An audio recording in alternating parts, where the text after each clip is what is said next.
Jake, bring your ass on up here. Come on, Jake. How the fight finished off. Come on home, Jake.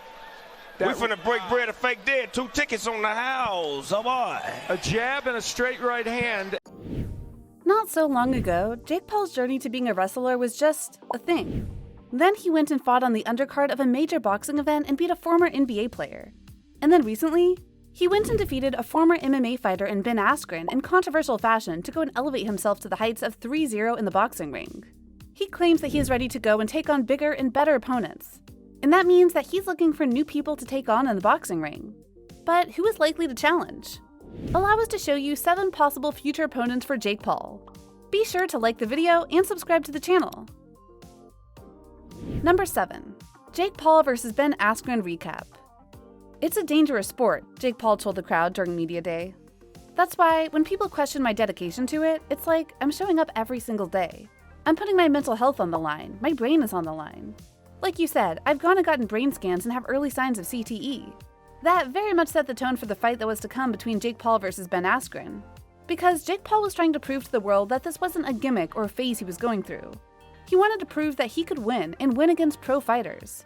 Which is what he did in round 1 of the fight. Because it took Jake Paul less than 2 minutes to win his 3rd professional fight. The YouTube star turned boxer sent Ben Askren to the canvas, with a straight right hand midway through the first round of their cruiserweight fight Saturday.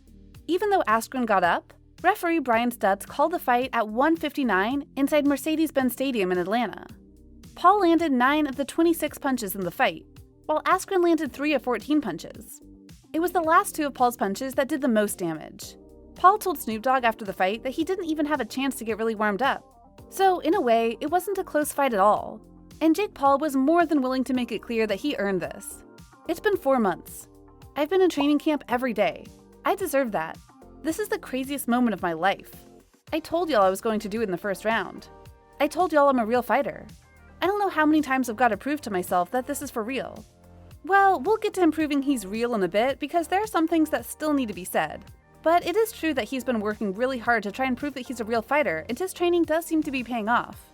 Because he's now 3-0 in a boxing ring, and this time, he's honestly being a real fighter. His first 2 wins were against novices. Oh, and if you're wondering why we said he beat Askren in controversial fashion, it's because footage of Askren after the fight showed him in a good mood. And him miraculously recovering from the KO that Jake Paul had supposedly laid on him. So take that as you will. But of course, now we must look to the future and the potential future opponents that he might face. There are more out there than you might think. Number 6. Joe Fournier.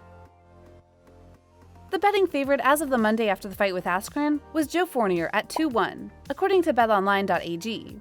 Fournier, an entrepreneur and a former pro fighter, took on reggaeton performer Raycon on the Paul vs. Askren undercard. Fournier had few problems with Raycon, who was knocked to the canvas twice before the fight was stopped after the 2nd round. Afterward, Fournier called out Paul. "Everyone knows I love Jake Paul next," Fournier said. "I love what Triller's doing here. I want to be part of every fight club. They're really disrupting the industry. Thank you, Triller. I appreciate you for having me on." Fournier was most active as a pro from 2015 to 16 between super middleweight and light heavyweight, and he's 9-0 with 9 KOs. If he were to face Paul, the two's combined records would be 12-0 with 12 KOs. Though Paul has faced nothing but boxing neophytes, keep in mind that the combined record of Fournier's opponents is 29-116-1. He's fought only 1 opponent with a winning record. Still, this might be a good fight and a step-up fight if nothing else, because it would be another person who has been in the boxing ring and isn't just a rookie or someone from another sport like Askren was. Number 5. Tommy Fury. For those that don't know, Tommy Fury is extremely popular in the UK, and known mainly for his appearance on the show Love Island. Oh, and he happens to be the younger brother of the heavyweight champion of the world, Tyson Fury. Tommy Fury is a boxer in his own right, with a 5-0 record that has featured 4 KOs. But a lot of people call into question the talent of his opponents, similar to the criticism Paul faces. These are 2 guys with huge social followings, and we already know Fury is willing to take the fight via a post on Twitter calling out Jake Paul. This would be an intriguing matchup for the most basic of reasons: social media frenzy. You have 2 guys with followings that would absolutely drool over this matchup should it actually come to pass. So yeah, don't ignore this one. It could lead to something big. Number 4. Dillon Danis. Deonis is Conor McGregor's friend, sparring partner, and no stranger to the Jake Paul drama. As Paul was busy trying to get the attention of McGregor prior to his fight with Askren being announced, Deonis took it upon himself to do some talking of his own, which led to heated exchanges. Deonis is a professional mixed martial artist, but only has 2 professional fights under his belt. I'm not sure this one makes much sense from Paul's perspective. He's a much bigger name, and Deonis doesn't necessarily do that much to help solidify his reputation. But it does get him potentially closer to a McGregor fight, so it may be the way he decides to go. In fact, let's now get right to Number 3. Conor McGregor. This is the fight that everyone wants to see for one reason or another. Because when Jake Paul knocked out Nate Robinson in November 2020, he spouted out some names that he felt he would want to take on or could take on. And one of them was Conor McGregor, who at the time was working to get back into the UFC ring after the 2020 pandemic hiatus. There were even rumors for a time that this fight could happen under the right terms.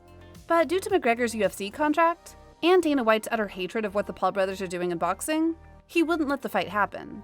However, McGregor lost his last fight in the UFC, and as a result of that, his status with them could be a bit more tenuous going forward. Should that happen, Conor could easily find himself in the boxing ring for the second time ever. Number 2. Floyd Mayweather. You might be confused by this one because, at present, Floyd Money Mayweather is getting ready for a fight with Logan Paul. But here's the thing. Nate Robinson is a good friend to Floyd, and Jake knocked him out clean. Not long after that match, Logan was announced to be the next opponent to Floyd in an exhibition match. Many see this as Floyd using Logan to get Jake afterward, and we all know that Floyd is someone who is more than willing to go and fight someone if the right money is involved. Granted, due to the fight with Logan Paul coming soon, Jake versus Floyd would have to be later in the year if not next year.